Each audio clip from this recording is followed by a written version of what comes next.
교회에 우리 작은 딸 선미가요 10번만 오고서 안 와도 된다 그랬거든요. 그때는 성당회를 다녔어요. 그리고서 이제 와가지고 10번을 왔는데요. 그 다음에 와가지고서는 보니까 한 달쯤 돼서예요.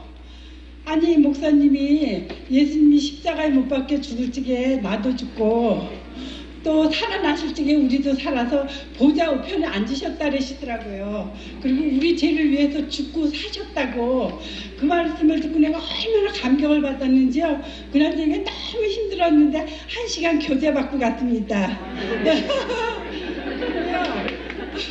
그 다음에는 교회 와가지고요 저 중간에서 잤어요. 우리가 창피해가지고 참 맨 뒤에 가서 잤거든요. 그랬는데 그 다음에는요 안 되겠더라고요. 거기서 자다가 나가니까 한 말도 못 듣는 거예요. 그 다음에는 어느 자리에 와서 잤냐면 자리에 와서 내가 3년을 잤습니다.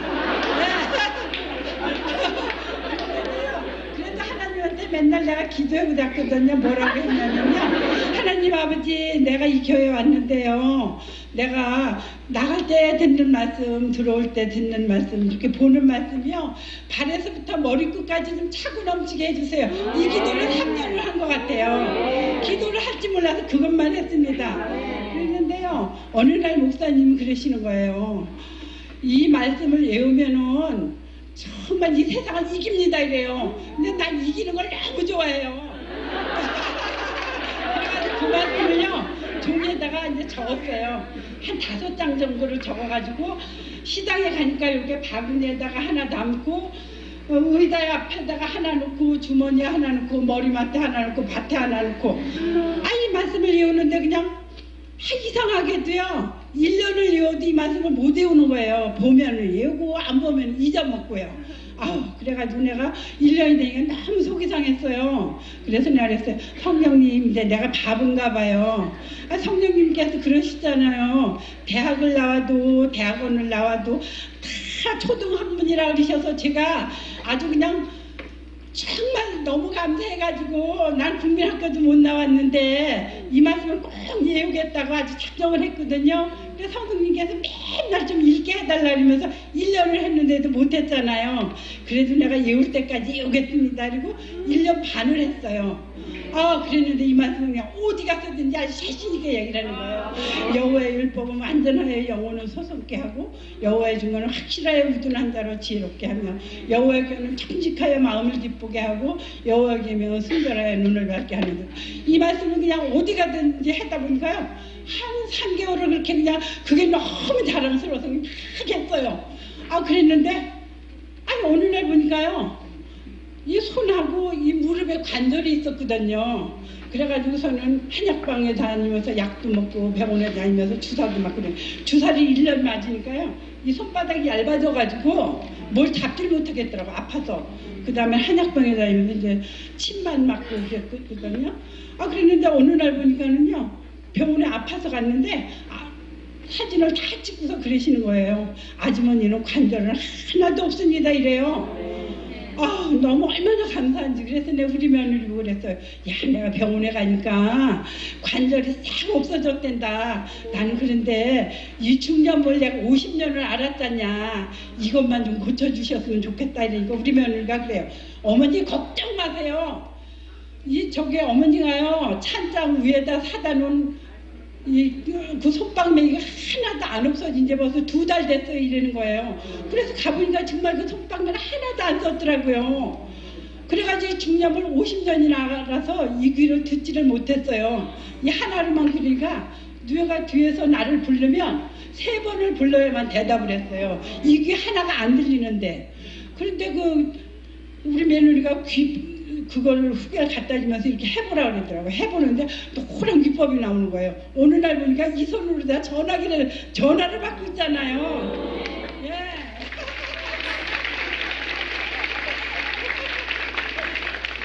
그래서 부활하신 예수님이요 나를 너무 사랑하시는 거 그때서부터 알았잖아요. 그래서 그 다음에서부터는 말씀을 적어가지고요 내가 시장 가서 다 읽었어요. 어느 날 보니까는요 하나님 말씀이 그냥 쌓여가지고 가면은 그냥 다 말씀을 읽어주는 거예요. 그러면서 그 적은 말씀을 이선옥자네 보고 내가 이거 읽어보라고 막 주고 이랬어요. 그랬더니 언니는 매일 이렇게 쑥그리고 앉아서 그렇게 있냐고 그래요. 그래서 내가 나는 하나님 말씀을 보느라고 이렇게 쑥그리고 앉아있어. 그랬더니 날 보고 그러는 거예요. 그 교회가 어디 있냐고 물어봐요. 그래서 그냥 가차운 교회 다녀. 우리 교회 오지 말고 우리 교회 너무 멀어. 그랬더니 교회를 가르쳐달라는 거예요. 이렇게 가르쳐줬더니 새벽 기도를 나오더라고요. 나는 교회 믿으라 소리도 안 하고요. 가차운 교회 가라고만 했거든요. 네. 그랬는데 그 종이 쪽지를 보더니 왜 갈라디아서 2장 20절 말씀 있잖아요. 내가 그리스도와 함께 십자가에 못 박혔나니 그런 중 이제 내가 사는 것이 아니요 내 안에 그리스도께서 사는 것이라. 내가 육체 가운데 사는 것은 나를 사랑하사 나를 위해 자기 몸을 버리신 하나님의 아들을 믿는 믿음 안에서 사는 것이라고. 이 말씀 적은 쪽지를 줬어요. 그랬더니 그 쪽지가 좋다고요. 그걸 적어가지고 또 여느 사람한테 그 자매가 막 주는 거예요. 예. 그랬더니 낮에도 일요일에도 나오고 그랬더니 한 반년을 나왔나 2달을 나왔나 그랬는데 날 보고 그래요. 여기다 이름 좀 올리고 싶다고. 그래서 요즘에서 또 그거 주소로 그래가지고 나는 예수님 믿으라 소리도 안 하고 전도했다 그러더라고요.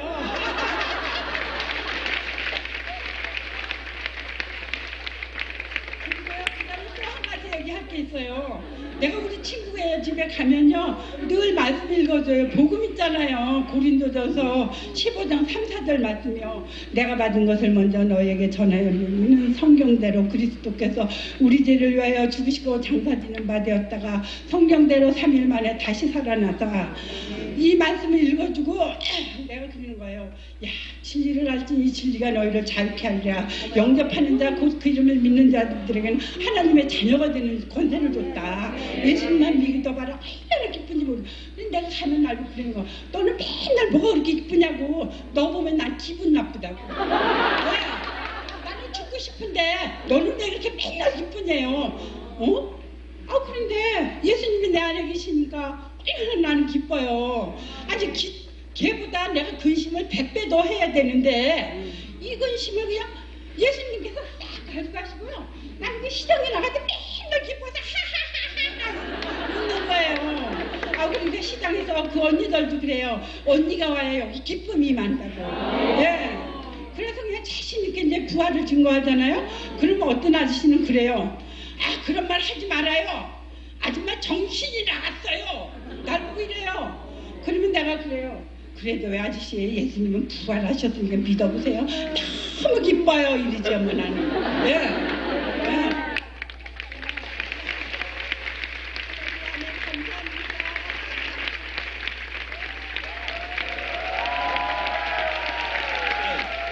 더 하라는 게? 더 하래요?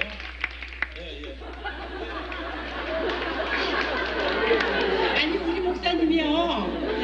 사도행전 17장 30절 31절 말씀을 참 많이 하셨잖아요.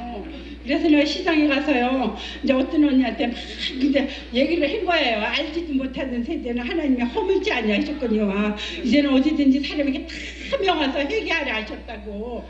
이는 정하신 사람으로 하여금 천하를 공의 심판할 날을 작정하시고 이에서 저를 죽은 자 가운데서 살리시고 모든 사람에게 믿을 만한 그거를 줬기 때문에 안 믿는 게 죄라고 이렇게 얘기를 했어요. 그러면서 또 뭐를 읽어주냐면 요한복음 16장 7, 8절 말씀을 내가 읽어주겠다.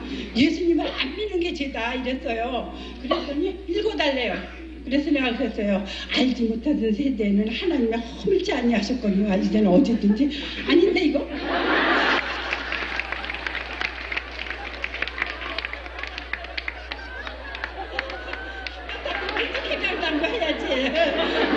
내가 너에게 실상을 말하였느니 내가 떠나가는 것이 너에게 유익이라. 내가 떠나가지 아니하면 보혜사가 너에게로 오시지 아니할 것이요 내가 가면 그를 너에게로 보내리. 그가 와서 죄에 대하여 의에 대하여 심판에 대하여 세상을 책망하리시리라. 죄에 대하면 저들이 나를 믿지 아니하며 때가 찼고 하나님 나라가 가까웠으니 회개하고 복음을 믿으라 하시더라. 이를 위하여 그리스도께서 죽었다가 다시 사셨으니 산 자와 죽은 자의 주가 되려 하십니다. 아멘 할렐루야. 예. 내가 만일 내 입으로 예수를 주로 시인하며 또 하나님이 그를 죽은 자 가운데 살리신 것을 내 마음에 믿고 구원을 얻으리니 예. 내가 마음으로 믿어 의에 이르고 입으로 신하여 구원에 이르느니라. 내가 이러면서 이제 복음을 막 전했거든요. 그랬는데 그 이튿날 내가 갔어요. 근데 그날은 집에 오고 갔는데 할머니가 날 보고 그 이튿날 버섯을 이만큼 싸가지고 와서 나에게 얘기를 하는 거예요. 아줌마 너무 고마워요. 그래서 내가 아줌마 내가 왜 고마워요? 그랬더니 내가 어제 아침에 너무 아팠어요. 그래서 아들한테 전화를 하려고 했는데요. 아줌마가 하나님 말씀을 다 그 언니한테 읽어주는 순간에 자기가 아픈 게 딱 떠나갔다는 거예요. 예. 아니 하나님 말씀이 좋아서 나는 그냥 예수님이 좋아서 그냥 막 자랑하는 자거든요. 아무것도 몰라요. 나는 아는 건 없는데 예수님 말씀 읽은 것만 막 자랑하는데 그가 그러더라고요. 병이 떠나갔다고. 예. 근데 자기는 예수를 한 10년을 믿었는데 말씀이 하나도 없대요. 예. 그래서 내가 그랬어요. 할머니 내가 이런 말을 해주는 건 자랑하는 게 아니고 하나님 말씀을 진짜 외우니까는요. 밭에서 일하면서도요. 하나님 내가 지금 말씀을 외울 테니까요. 오늘 일이 너무 많은데 난 힘들거든요. 근데 힘 안 들게 해주세요. 그리고 지금부터 내가 말씀을 외우겠습니다. 그래서 이제 말씀을 외우는 거예요. 그런데 참 게 신기한 게요. 그날 엄청나게 어제보다 일을 더 많이 했는데 오늘은 구름에 동동동동 떠다니는 여자같이 그날 저녁에 탈이 하나도 안 아픈 거예요. 난 이 발바닥이 일을 하고 나면 저녁이면 불덩어리같이 뜨거운 사람이거든요. 그런데 전혀 뜨겁지 않아요. 하나님한테 기도를 하고 말씀만 외우면 예. 그래서 너무 감사하더라고요. 그러니까 이렇게 그냥 나를 사랑하셔서 일을 해도 안 아프게 건강하게 그냥 내가 진짜 17 소녀 같아요. 예.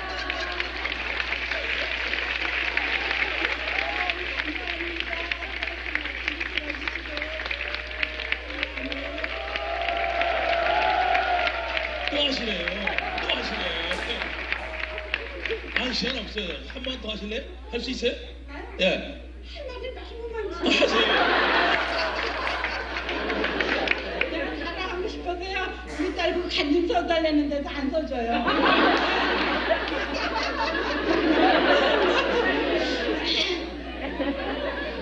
아니 참이 정말 왜 조대춘 형제 있잖아요.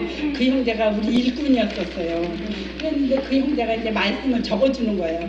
그러면 조그만 종이에다 적어주면 얼마나 좋겠어요? 한 번에는 이따만 종이에다가 적어주는 거예요. 그래서 너무 고마워가지고 의자에다 그거 내가 신정고세 100일 때까지나 사람을 안 치지 않겠다. 사람을 안 치지 않겠다. 이렇게 작정을 했어요. 그래서 그 말씀을 놓고 내가 읽었거든요. 예. 내가 이 말씀을 꼭 읽어야 돼. 여기 나면 너무 좋은 말씀이라서 여호와여 주 율례도를 내게 가르치소서. 내가 끝날까지 지키리이다. 나로 깨닫게 하소서. 주의 법을 준행할 헌심으로 지키리이다. 내 마음을 주의 증거로 행하게 내 마음을 주의 계명의 첩경으로 행케 하소서. 내가 나로 즐거워하리이다. 내 마음을 주의 증거로 행하게 하시고 탐욕을 행치 말게 하소서.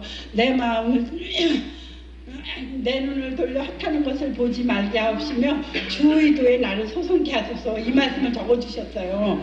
그래가지고 내가 너무 좋아서 그 말씀을 그냥 막 외우고 요새는요 복음을요 하루에 10번을 읽어야 돼요. 그리고 저녁에 잘 적에는요 딱 모욕하고 들어넣어서 그때부터 이제 복음을 읽기 시작을 하는 거예요. 그러니까 이 말씀을 한 번만 읽는 게 아니고요. 그냥 365일을 그냥 맨날 저녁마다 외우잖아요. 그러니까 사람도 100번을 보면 절대 안 잊어먹죠.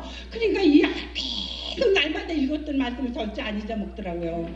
예, 그래서 내가 조금 어디가 좀 부족하고 아프면 하나님 아버지 내가 지금 말씀 외울 테니까요. 현상이 있지만 금방 고쳐주실 줄을 믿습니다. 이러고 그가 찔리면 우리가 허물을 인하며 그가 당하는 데 제약을 인함이라. 그가 징계를 받음으로 우리가 평화를 누리고 그가 채찍에 맞고 나음을 입었다 이러잖아요. 근데 이사야의 말씀에 보니까 저들이 연약해서 모든 질병을 다 짊어지셨다고 했잖아요. 그러니까 우리가 근심할 게 없더라고. 그래서 하나님 말씀은 살았고 운동력에서 저 위에 나서었던 거예요. 금과 영광의 간절과 무서움 찔러 저기까지 너의 마음의 생각과 뜻을 감찰하시느라. 아 이러니까 우세 그냥 이 말씀을 외웠더니요 내 말씀이 그냥 무덤 시커먼 말씀이 돼가지고 그거를 한 30, 40대에 그 무덤이 왔는데요 그 말씀을 탁 읽다 보니까는요 아니 고수가 융택해진다는데 처음은 융택해져서 이 아파트 부인들이요 다 이게 노골노골해지는 것 같아요 관절이. 예 아유 내가 이렇게 말씀으로 사는 여자예요.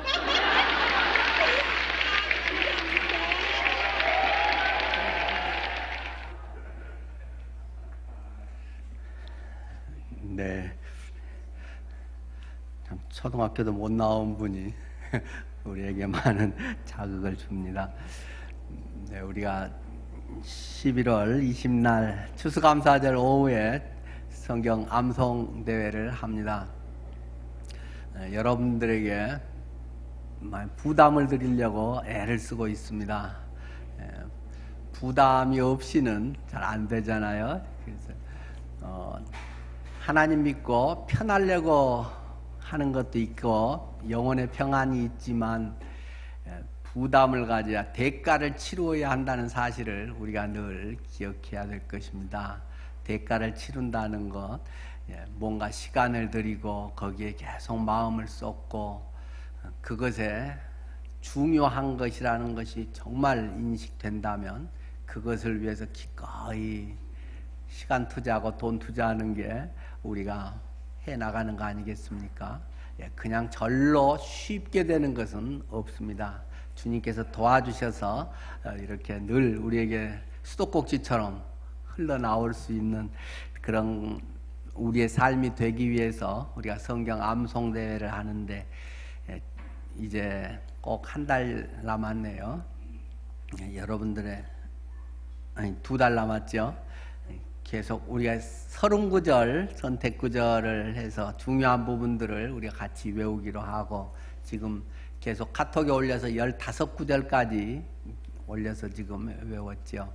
주보에도 오늘 15구절 기록을 했는데 여러분들이 잘 외우고 계신지 주보를 통해서도 한번 확인해 보시고 구절만 넣고도 주소만 넣고도 한번 외워보시고 그렇게 해서 그 말씀이 내 마음속에 깊이 새겨질 수 있기를 바랍니다.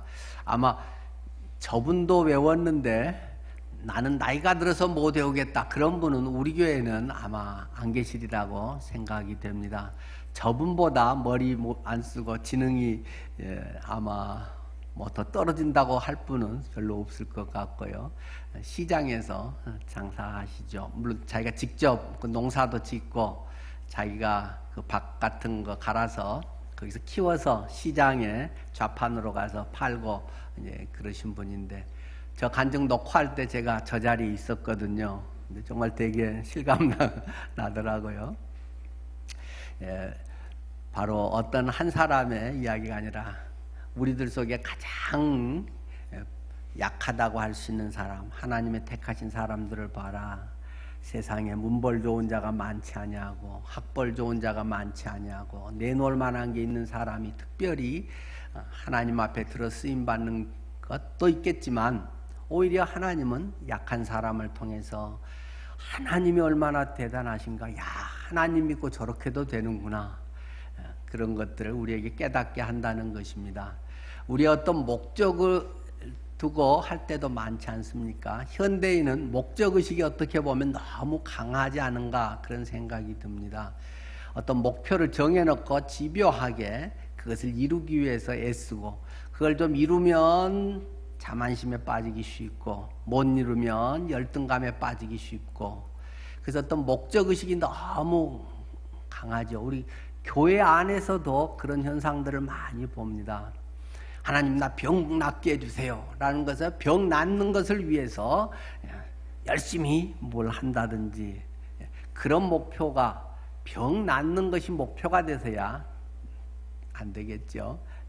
주님의 말씀을 읽고 말씀이 새겨지고 그러면 말씀 속에 어느 정도 나도 모르게 그런 성령의 일하심이 역사가 일어나서 어느 순간에 보니까 관절염도 낫고 중이염도 낫고 여러 가지 그러한 결과들이 놀라운 하나님의 기적적인 결과들이 간증으로 나오는 것이지 그것을 위해서 꼭 몇십일 기도를 하고 그것도 때로는 조금 필요하지만 그 목적으로 하면 내가 했다는 의식이 강하게 됩니다. 내가 40일 금식 기도를 했더니 됐다. 40일 금식 기도 몇 번. 이런 것으로 자꾸 하고 일이 닥치면 이번에는 며칠짜리로 할까? 이런 인간적인 생각들이 자꾸 앞서게 됩니다. 주님을 사랑하고 주님과 친밀한 교제가 있고 그러면 말씀이 좋아지고 말씀을 늘 담고 싶어서 암송하고 그러다 보면 내 마음에 평강이 있고 기쁨이 있고 힘이 나고 성령의 역사가 나타나고 이러한 것들은 자동적으로 얻어지는 결과라는 사실을 기억해야 됩니다. 꼭 뭘 하기 위해서라기보다는 주님을 사랑하기 때문에 그러한 것들이 자연스럽게 흘러나오고 그러면 돌아보면 놀라운 기적들이 우리 속에 있다라는 것입니다. 오늘 성경의 본문 말씀은 골로새서 3장 16절 말씀입니다. 신약 성경 327쪽 327페이지 골로새서 3장 16절. 성경에 3장 16절에 좋은 게 참 많지요. 사도 바울이 골로새 교회에 보낸 편지 골로새서 3장 16절 17절까지 제가 읽겠습니다. 그리스도의 말씀이 너희 속에 풍성히 거하여 모든 지혜로 피차 가르치며 권면하고 시와 찬송과 신령한 노래를 부르며 감사하는 마음으로 하나님을 찬양하고 또 무엇을 하든지 말에나 일에나 다 주 예수의 이름으로 하고 그를 힘입어 하나님 아버지께 감사하라. 지식이 사람을 변화시키는 것은 분명한 사실입니다. 알면 우리의 인간을 많이 변화를 시킵니다. 어떤 사상이 인간을 변화를 시키죠. 이데올로기 같은 것들이 사람들을 변화시키는 예를 우리는 많이 보지 않습니까? 고등학교 때까지 아주 착하게 잘 얌전하게 지내던 아이들이 대학교 어느 이념 서클에 들어가서는 굉장히 달라진 모습으로 가족도 내버리고 어떤 그런 지하 서클에 아주 몰입하는 그런 경우도 봅니다. 저도 비슷한 그런 경험들을 해본 적이 있습니다. 조국을 위해서 이 한 몸 내던지고 독재를 위해서 그것을 깨뜨리기 위해서 내가 선봉에 서겠다. 그런 젊을 때의 뜨거움 그리고 여러 가지 그 사회적 구조의 모순 이런 것들에 대한 이념화가 우리의 삶에 엄청난 변화를 주는 것을 경험했습니다. 또 우리의 그런 거창한 것이 아닐지라도 우리의 삶의 자그마한 것들도 얼마든지 우리의 삶에 크고 작은 변화를 주지 않습니까? 텔레비전에 많은 음식 프로그램들이 요즘 많이 나오지 않습니까?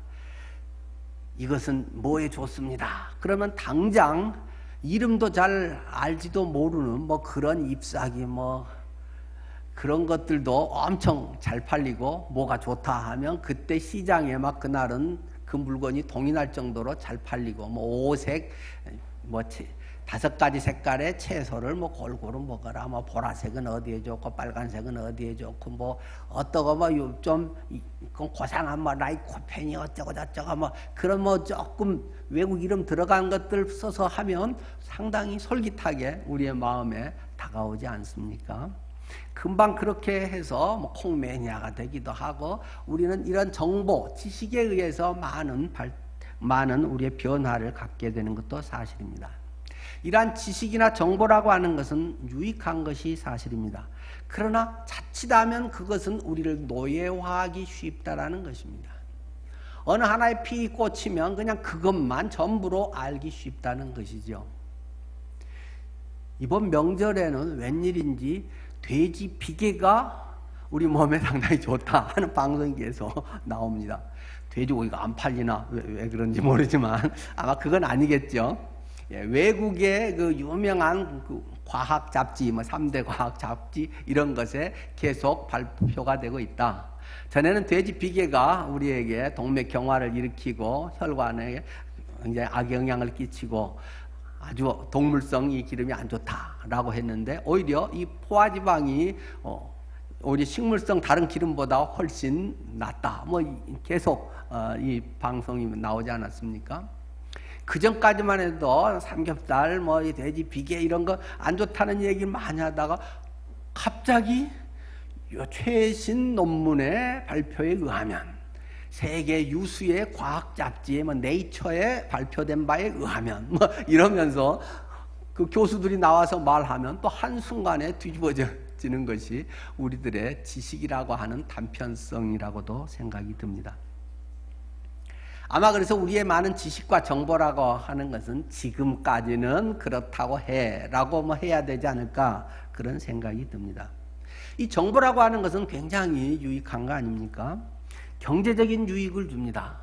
어디 땅이 개발될 거다 하는 정보를 먼저 알면 그곳에 얼른 가서 땅을 사면 돈을 벌 수도 있겠죠. 또 정보라고 하는 것은 우리 생활의 편리함도 주지 않습니까? 내가 책 다 사지 않아도 야 어디 도서관에 가면 마음껏 빌려볼 수 있고 거기에 더 좋은 자료가 무궁무진하게 있을 수도 있고 내가 또 수고해서 열심히 해야 되는데 이미 다 컴퓨터 속에 데이터가 있어서 뭐 뽑았으면 되기도 하고 긍정적 의미에서도 굉장히 편리성이나 이런 정보는 우리에게 도움을 주는 것도 사실입니다. 또 지식과 정보 이런 것이 많으면 우리가 원하는 학교에 갈 수도 있고 그런 데서 나와서 내가 가고 싶은 직장을 얻을 수도 있고 그러한 사회적인 플러스 요소가 많은 것도 사실이죠. 그러나 이러한 것은 우리에게 안정된 생활이나 경제적 풍요는 줄 수 있지만 그 정보나 우리가 아는 지식이라고 하는 것이 삶 자체를 풍요롭게 하는 것은 아닙니다. 삶의 풍요를 더해주는 매우 도움이 되는 건 사실이지만 그것이 많다고 해서 내가 박학다식하다고 해서 그러한 것으로 많은 경제적인 이익을 갖고 있다고 해서 내 삶이 행복한 것은 아니라는 것입니다. 흔히 말하지 않습니까? 돈으로 침대를 살 수 있지만 단잠을 살 수는 없다. 수없이 많은 그런 이야기들이 있잖아요. 돈으로 좋은 침대, 아주 탄력성이 좋고 우리를 안락하게 해줄 수 있는 것이 있지만 그 위에서 불면증으로 고통하고 있는 부유한 사람들이 왜 없겠습니까? 돈이나 경제적인 것이나 우리의 인간적 지식이나 정보로 할 수 있는 것이 많은 건 사실이지만 그것 자체가 내 인생을 내 삶 자체를 풍요롭게 하는 것은 아니라고 하는 것입니다. 이 모든 것을 경험해 본 사람이 이런 이야기를 합니다. 지혜가 많으면 번뇌도 많으니 지식을 더하는 자는 근심을 더하느니라.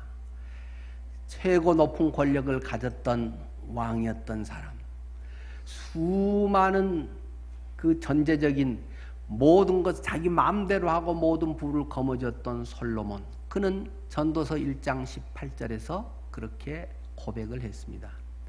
지혜가 많으면 번뇌도 많으니 지식을 더하는 자는 근심을 더하느니라. 세상 모르고 있는 엄마 품에 있는 아기가 더 편안히 행복하게 자겠습니까? 아이를 보호하는 엄마가 더 편하고 걱정 없이 더 마음의 여유가 많겠습니까? 아이가 훨씬 속 편하게 새근새근 잠을 잘 잡니다. 엄마는 할 게 많습니다. 청소도 해야 되고 빨래도 해야 되고 이유식도 만들어야 되고 돈도 벌어와야 되고 생활해야 될 여러 가지 또 걸리고 있는 여러 가지 많은 것들 속에 아이에게 편안하게 젖을 주고 있고 그 평화로운 모습 속에도 엄마는 오만 가지 생각을 하고 마음이 뒤척일 수도 있는 거 아니겠습니까? 지혜가 많으면 번뇌도 많다. 사람들 지혜가 많다, 저 사람은 총명해라고 하면 또 다른 면에서는 골칫거리가 많습니다. 나이가 들면 노파심이 많아집니다. 불필요한 걱정이 더 많아집니다. 지식도 많아지면, 정보가 많아지면 그것이 우리에게 때로는 걱정을 더하게 합니다. 이런 경우는 이런데 저런데 한 가지 것들이 막 가지를 쳐가면서 우리의 마음을, 정신을 심란하게 하는 경우를 많이 봅니다. 이런 지식의 이 폭발화, 이것들은 지금 현대 사회에 굉장히 중요한 이슈가 되어 있지 않습니까?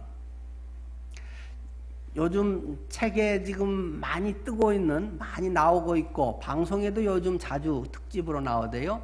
이 미니멀 라이프 이런 것이 요즘 많이 나오고 있는 걸 보셨습니까? 미니멀 라이프, 미니멀리즘. 이게 단순화, 소형화, 아주 담백하게 사는, 이것이 지금 이제 그 요즘 현대 추세라는 것입니다. 일본을 중심으로 해서 많이 일어나서 우리나라에도 지금 많이 이제 그 옮겨오고 있는 과정이죠. 옛날에는 사람의 가진 것을 자랑으로 알았다는 것입니다. 많이 있을수록, 또는 고급 명품, 삐까번쩍한 거, 그것을 옛날에는 많이 소유하는 것을 그 사람의 능력이고 행복의 척도라고 사람들은 생각해 왔다는 것입니다. 우리 옛날 가정조사 학교 다닐 때 늘 했지 않습니까? 뭐 전화기 있는 사람, 집에 텔레비전 있는 사람, 뭐 자동차 있는 사람, 뭐 이런 거 하면 막 그런 거 있는 사람은 막 손을 두면서 얼마나 자부심이 느껴졌겠습니까? 그런데 요즘은 이제 없는 사람이 별로 없다는 것입니다. 뭐 전화기 있는 사람, 그런 거 손들라고 하면 웃습니다. 텔레비전, 그것도 아무것도 아닙니다. 냉장고 큰 거 있는 사람 몇 대씩 있습니다. 김치 냉장고도 있고 뭐 일반 냉장고도 있고, 차 기본적으로 한 대 이상씩은 있습니다. 그렇게 가면 인간이 행복해지는가? 그렇지 않더라는 것입니다. 인간의 스트레스가 있고 왠지 모르는 짜증이 나기도 하고, 옛날보다 더 마음은 좁아지고, 더 나누기보다는 자기 것 챙기고, 그러면서도 만족하면서 더 가지려고 하고, 빈익빈 부익부는 더 차이가 늘어난다는 것입니다. 그러면서 자꾸 사람들 마음속에 이건 아닌데 라고 하는 것에 대한 각성, 그 마음에 뭔가에 이러한 갈등들이 생기고 있어서 이러한 하나의 현상들이 미니멀 라이프라고 하는 것으로 또 표출되고 있는 줄 압니다. 할 수 있는 대로 버리자는 것입니다. 갖지 말자는 것입니다. 우리 집은 아무것도 없어요. 깨끗해요. 깔끔하고 부럽다. 나도 버려야 되는데, 요즘 그게 추세라는 것입니다. 이제 아직 그것이 없는 그 옛날 것을, 옛날 가치관으로 이거 쫓아다닌 사람은 뭘 더 사야지. 야, 저기 세일하는데 저거 고급인데 뭐 저거 갖고 나면 사람들이 나를 좀 더 눈여겨 봐주는데, 이것도 있다고 친구들한테 자랑할 거리 있는데, 이런 거는 이제 한물간 시대의 이야기라는 것입니다. 물론 그것도 사람의 그 욕망, 소유욕이라고 하는 본능이 있기 때문에 뭐 그 저변에는 늘 깔려 있겠지만, 이제 좀 고상해지고 문화인이 되고 조금 나아진 사람은 많이 버렸다는 것에서 이제 점차 저 사람이 뭘 아는구나 하는 쪽으로 지금 시대는 이미 옮겨가고 있는 과정입니다. 조금 그런 책이나 그런 데서 제시되고 있는 경우는 그 조금 심한 거 아닌가 싶을 정도이기도 하던데, 그릇도 보니까 밥그릇 같은 것도 딱 자기 기본 식구 것만 딱 있고, 손님 오면 옆집 가서 빌려오거나 일회용 그거 쓰거나 뭐 그렇게 하더라고요. 옷도 그 사람 거 계절마다 한 2벌 내지 3벌, 그 이상은 두지 않고, 뭐 이불 같은 것도 전부 다 버려서 집안이 깔끔하게 텅 비게 만드는 것이 요즘의 추세라고 합니다. 그걸 계속 보고 공감하면서도 저도 뭐 안 고쳐지는 병이, 아직은 책에 대한 병은 좀 있습니다. 그래도 근래 사이에 한 2,000권은 버렸습니다. 내가 이사 오면서 한 1,000몇 권 버렸고 근래 사이에 한 이제 또 1,000여 권 버렸는데 아직도 한 7,000권 정도가 남아 있습니다. 하나마다 막 그 마음이 가고 정성이 있고 막 아끼고 눈독 들이고 이렇게 해서 산 것들이기 때문에 쉽게 잘 안 버려집니다만은 어쨌든 그것도 다 뭐 사실은 버려야 되겠죠. 이제 은퇴하면 뭐 무더기로 싹 많이 버려지겠지만은 그 전에도 버리려고 애를 쓰고 있습니다. 여러분은 혹시 집착을 하고 있는 거, 자꾸 더 쌓으려고 하는 것, 그것은 어떤 것이 있을까요? 물질뿐만 아니겠죠. 지식을 내가 많이 갖고 있다. 그것이 혹시 자랑이라고 한다면 그것도 아마 이제는 구시대적인 방식일 것입니다. 인터넷 치면 얼마든지 나와 있고 그러한 일반적 단편적 지식이라고 하는 것은 이런 잡학 지식이라고 하는 것은 사실 큰 도움이 안 된다는 것입니다. 그냥 시간 소일하고 이야기하고 뭐 이런 데 좀 도움이 되고 그렇게 해서 조금 유익한 이런 것이지 그런 것이 서로 통섭으로 서로 연결이 되어서 이것이 종합적으로 요즘은 이제 또 예술적으로 그게 많이 컬래버레이션이라고 하는 쪽으로 많이 이제 영역이 다른 것들이 서로 이렇게 같이 결합해서 가더라고요. 이미 이제 학문에서는 통섭으로 진즉 그것이 이제 됐는데 이제 음악 예술로 같이 국악과 양악이 같이 꽹과리와 피아노 연주가 뭐 같이 한다든지 이제 이런 식으로 그 예술 음악들이 이제 결합되고 있는 그런 과정에 지금 있는 것 같습니다. 자, 지식이나 이런 것들은 어느 정도에 차게 되면 이 이제 폭발하려고 하는 현상이 나오게 되는 거죠. 그 한계선상에 이 에너지가 자꾸 축적되다 보면 이 화산이 폭발하듯이 마그마의 에너지가 누적되면 지진이라든가 화산이라든가 이런 걸로 그 강력하게 응집된 에너지가 터져 나오는 거 아니겠어요? 이제 그러한 현상들이 인간의 지식, 정보라고 하는 속에서도 동일하게 일어난다는 것입니다. 그래서 서구에서의 그러한 뇌 중심의 학문, 지식 중심의 학문, 이것들은 새로운 탈출구를 찾기 위해서 굉장히 애를 쓰고 있습니다. 그런데 아직도 뭐 일부에서는 이제 이게 해결이 되고 아직은 또 과학의 어느 부분은 계속 또 더 나가야 되겠죠. 그런데 그러한 학문이라고 하는 것의 한계성에 이르러서 그들이 관심을 가지고 있는 것이 명상이라고 하는 이런 쪽입니다. 다르게 좀 더 포괄적으로 이야기를 하면 영성이라고 하는 것입니다. 성경에서도 마찬가지고 학문적 이론 분석 이런 것들이 조직신학 이런 것들이 아주 체계화하고 대단한 것이 거의 어느 단계 이상의 거의 정점 가까이들 와 있기 때문에 이 이상의 뭐 특별한 것이 새로운 뭐 위대한 설 같은 것이 나올 거리가 별로 많지 않은 줄 압니다. 그래서 사람들이 명상이라든가 영성이라고 하는 쪽으로 흘러가게 돼 있는 것이고 그래서 사람들은 옛날에 동양적인 이런 것들을 굉장히 우습게 여기다가 그런 쪽으로 많이 옵니다. 얼마 전에 현각 스님이 한국 불교에 대한 비판의 목소리를 높여서 상당히 이슈화된 적이 있습니다. 뭐 잘 아신 대로 현각 스님은 하버드대를 졸업한 분입니다. 우리나라에 지금 외국 스님들이 여러분들 들어와 계시고 하버드, 예일 이런 데 대학원 박사 출신들이 상당히 많이 있습니다. 제일 먼저 와서 대표적인 사람이 이제 숭산 스님에 의해서 그 깨달음을 얻고 와서 한 분이 이제 현각 스님이어서 대표적이지요. 그분이 그런 말을 합니다. 한국 불교는 나는 이제 한국 불교에서 떠나겠다. 한국 불교는 잘못된 길로 가고 있다. 너무 세속화되어 버렸다. 영성을 추구하고 이 보이지 않는 이 물질의 세계와 이런 것을 뛰어넘는 그러한 세계의 그 한계점의 세계를 뛰어넘어서 이렇게 왔는데 한국 불교는 여전히 더 세속적이 돼서 더 사람들에게 돈 뜯어내려고 하고 계속 그 주지들 어떤 사찰 재산 때문에 돈 싸움하고 이런 것이 지금 아주 노골화되어 있다.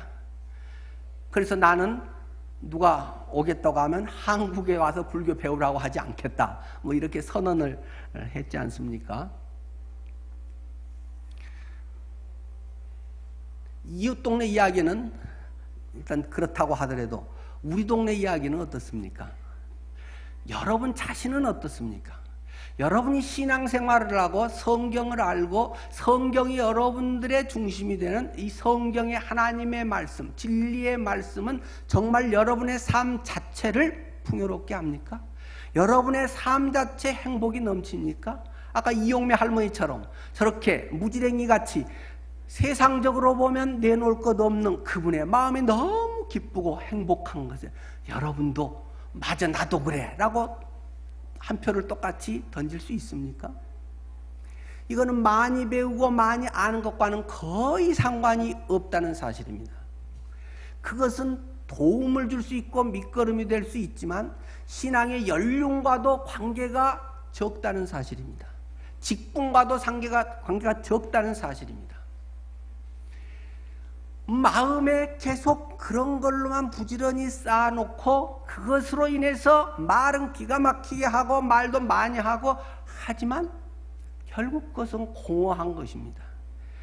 자기 자랑을 해서 그때는 우쭐했는데 하고 나면 별것도 없다는 것입니다. 우리의 목양 시간은 어떤지 궁금합니다. 제가 알기로는 한 2-3개 정도 그 목양 시간의 회에서는 그래도 괜찮게 되고 우리가 주일 말씀을 중심으로 해서 또 주님과 어떻게 동행했는가, 부활하신 주님과 어떻게 살았는가 한 주간에 그런 것을 중심으로 나누기로 했는데 아마 2-3개 외 대부분은 자녀들 얘기, 뭐 한 주간에 어떤 그런 얘기, 아픈 얘기, 그냥 잡다한 얘기가 상당히 많이 대부분의 시간을 차지하고 있다는 이야기도 듣고 있습니다. 왜 그런 걸까요?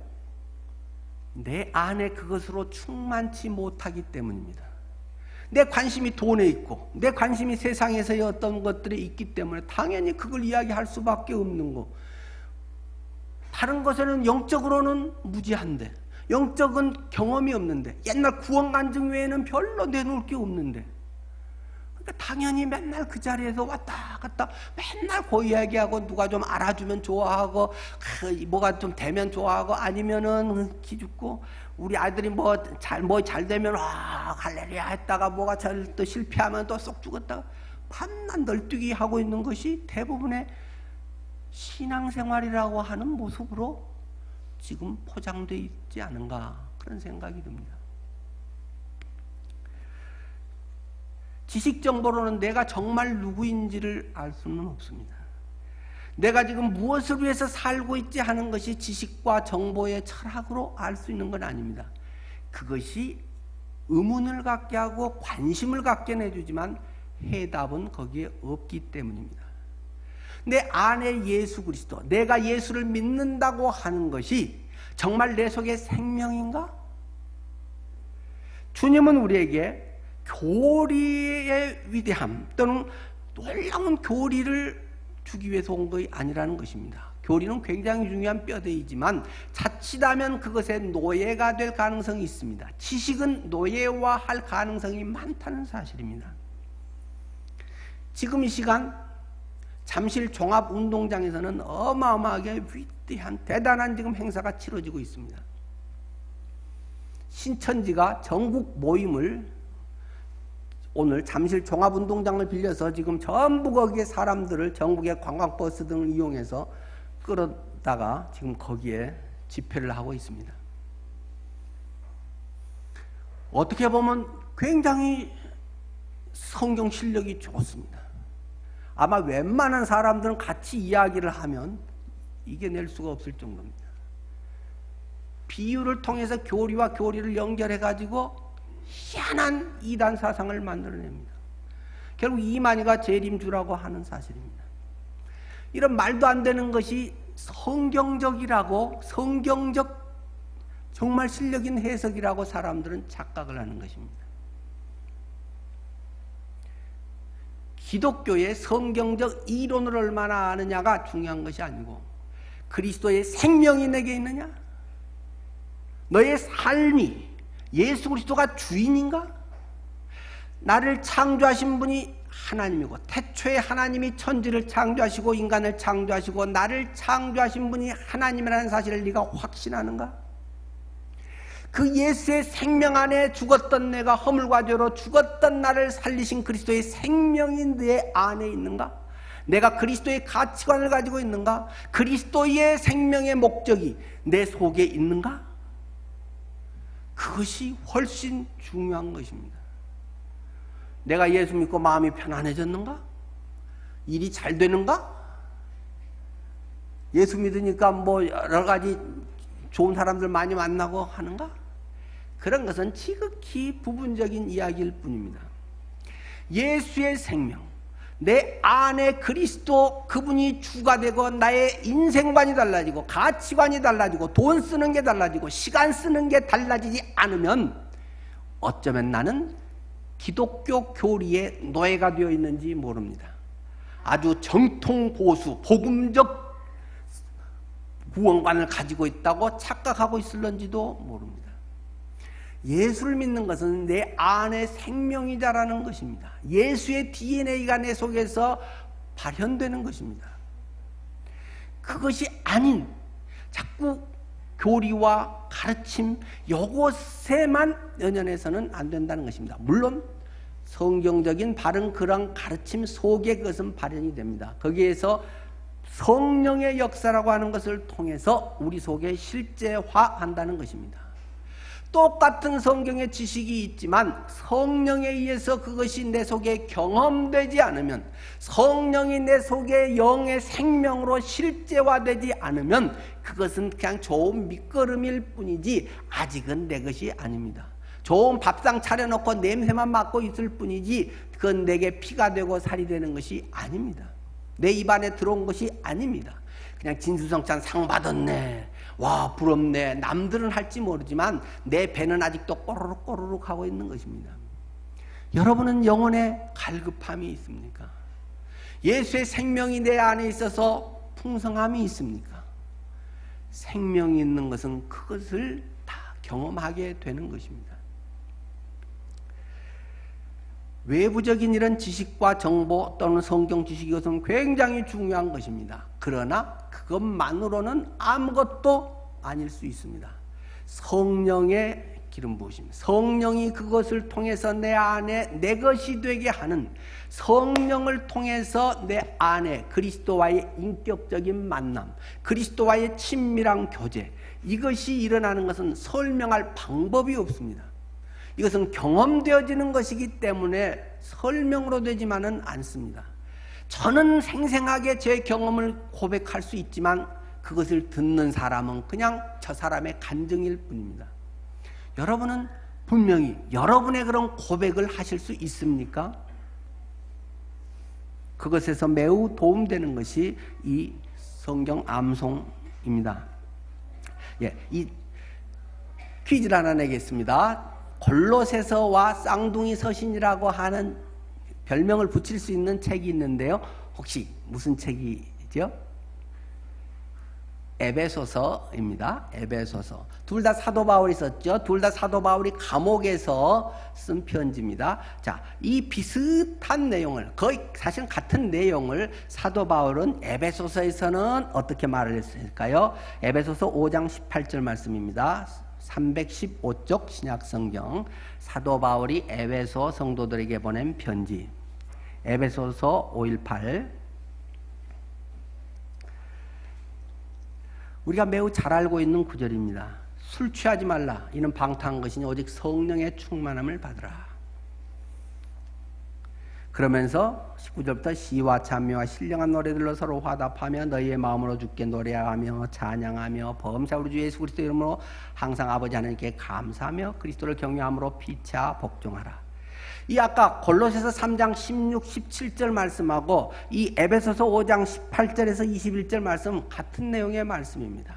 같은 사도 바울이 쓴 같은 말을 이렇게 사도 바울은 두 가지로 표현을 하고 있습니다. 우리가 너무 익숙하게 잘 알고 있는 에베소서의 말씀, 성령 충만을 받으라.